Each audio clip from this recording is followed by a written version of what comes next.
এবার যে খবর দিকে নজর রাখবো, হিঙ্গলগঞ্জ ব্লকের গোবিন্দকাটি গ্রাম পঞ্চায়েতের 108 নম্বর বুথে মালিকান ঘুমটির রাস্তা বর্তমানে বেহাল অবস্থা।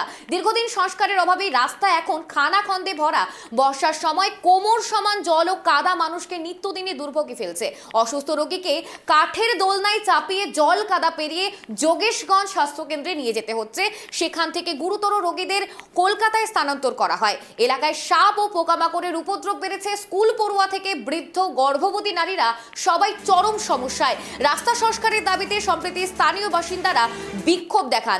তারা জানান, বহুবার প্রশাসন ও হিঙ্গলগঞ্জের বিধায়ক দেবেশ মণ্ডলকে জানানো হলেও কোনো স্থায়ী সমাধান হয়নি।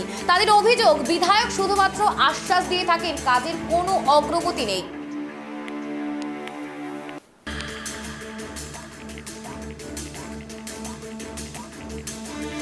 আপনাদেরকে জানাচ্ছি যে হিঙ্গলগঞ্জে ঘুমটির রাস্তা একেবারে বেহাল। রীতিমতো কাঠের দোলনায় করে রোগীদের নিয়ে যেতে হচ্ছে। একাধিক সমস্যা রয়েছে সেখানকার এলাকাবাসীদের। এলাকাবাসীরা জানাচ্ছেন যে শুধু বিধায়ক আশ্বাসই দিয়ে যায়, কাজের অগ্রগতি কিছুই হয় না, এমনটাই কিন্তু এলাকাবাসীদের অভিযোগ। এবং এই মুহূর্তে আমাদের সঙ্গে টেলিফোন লাইনে জুড়ে গেছে আমাদের প্রতিনিধি সিরাজুল। এই মুহূর্তে আর কি আপডেট পাওয়া যাচ্ছে? লাগাতার যে বর্ষণ, সেই বর্ষণের ফলে কিন্তু একাধিক জায়গায় জলমগ্ন হয়েছে রাস্তা থেকে শুরু করে এলাকার গ্রামগঞ্জে। এবং দেখো, যেটা উঠে আসছে, যেটা বসিরহাট মহকুমার হিঙ্গলগঞ্জ ব্লকের গোবিন্দকাটি গ্রাম পঞ্চায়েতের 108 নম্বর বুথে, অর্থাৎ যে হিঙ্গলগঞ্জের বিধায়ক অর্থাৎ দেবেশ মন্ডলের একদম বাড়ির পাশে সেখানে এলাকার বেশ কয়েকটি পরিবার, তারা কিন্তু দীর্ঘদিন ধরে, অর্থাৎ দেবেশ মন্ডল যখন পঞ্চায়েত মেম্বার ছিল এবং পঞ্চায়েত প্রধান হয়েছে, সেখান থেকে সেই এলাকা বাসিন্দাদের দাবি করে আসছে সেই রাস্তাটা।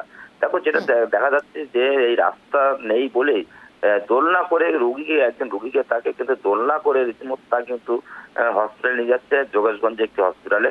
সেখান থেকে যে রুগীর অবস্থার অবনতি হয় তাকে কিন্তু কলকাতায় স্থানান্তরিত করা হয়েছে।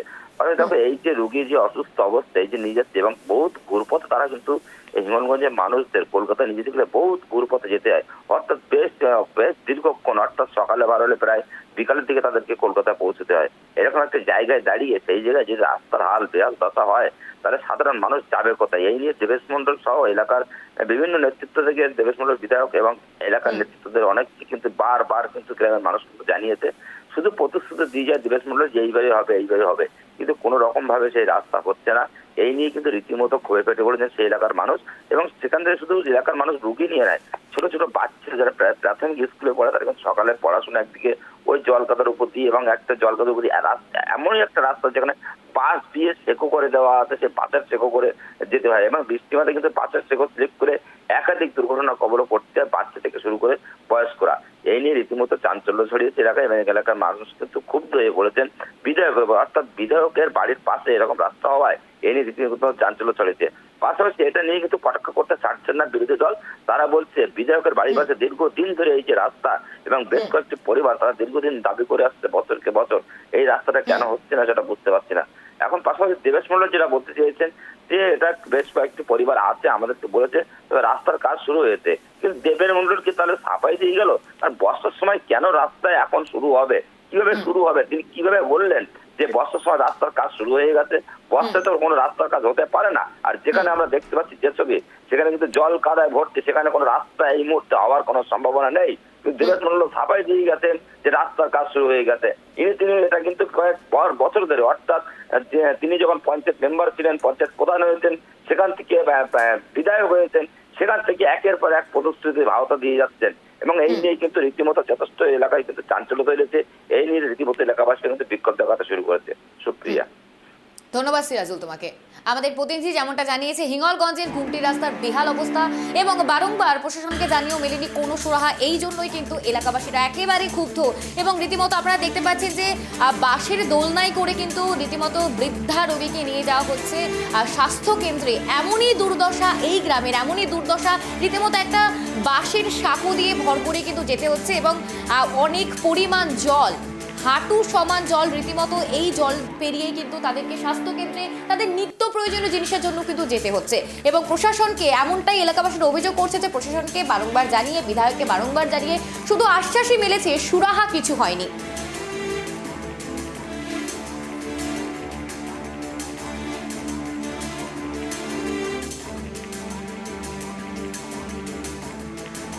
একটা অসুস্থ হয়ে গেল, হার্টের রোগী, তাকে দল্লাই করে নিয়ে যেতে হলে একটা গাড়ি ঢোকে না, কোনো লাইন নেই, কোনো জায়গায় হাঁটু জল, কোনো জায়গায় মাজা জল, এই রকম আছে।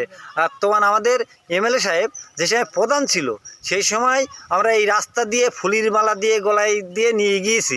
এখন তিনিও জানে যে আমাদের হাল কী অবস্থা, তিনিও প্রতিশ্রুতি দিয়েছে যে আমরা রাস্তা করে। দেখুন, হিঙ্গলগঞ্জের অধিবাসী হিসেবে আমাদের কাছে আজকের দিনটা খুবই দুঃখের এবং লজ্জার যে মাননীয় বিধায়ক, যিনি 10 বছরের বিধায়ক, যিনি একসময় ওই অঞ্চলের পঞ্চায়েতের মেম্বার ছিলেন, পঞ্চায়েতের প্রধান ছিলেন, তারই এলাকার রাস্তায় আজকে শিশুরা স্কুলে যেতে পারছে না, কারণ রাস্তার এত খারাপ অবস্থা। এলাকার হাই স্কুলের জন্য ছাত্রছাত্রীরা যাবে, তারা ব্যাগে করে জামা কাপড় নিয়ে গিয়ে স্কুলে গিয়ে স্নান করে হাত পা ধুয়ে তারপরে স্কুলে পোশাক পরে যেতে হচ্ছে। রাস্তার 1 কিলোমিটার রাস্তার বেশি এলাকায় এরকম ভগ্নদশা। তা তৃণমূলের উন্নয়ন কোথায়? আগে ওদের তৈরি করে রেখেছেন, তাই ওরা বিক্ষোভ দেখেছে। আর যে রাস্তার বিক্ষোভ দেখাচ্ছে বলছেন, ও রাস্তার কাজ হচ্ছে। মানুষের মানে প্রথম কথা হচ্ছে 40 জন লোকের খেতে দেবো, খেতে দিতে গেলে 40 জনের রান্নার একটা সময় লাগে। এই সরকার, বামফ্রন্ট সরকার যা করে রেখেছে, তারপরে রাস্তাগুলো উন্নতি করাতে গেলে যে সময় পিরিয়ড দরকার, প্রত্যেক দিন আমরা একটা করে রাস্তা করছি, প্রত্যেক দিন রাস্তা তৈরি হচ্ছে, প্রত্যেক দিন। সুতরাং যে রাস্তা বিক্ষোভ দেখাচ্ছে সেই রাস্তাও তৈরি হচ্ছে, রানিং কাজ চলছে। আমি বলে দেবো, চলুন বিক্ষোভকারীদের সামনে দাঁড়িয়ে আমি চ্যালেঞ্জ দিয়ে বলবো যে এই রাস্তার কাজ হচ্ছে।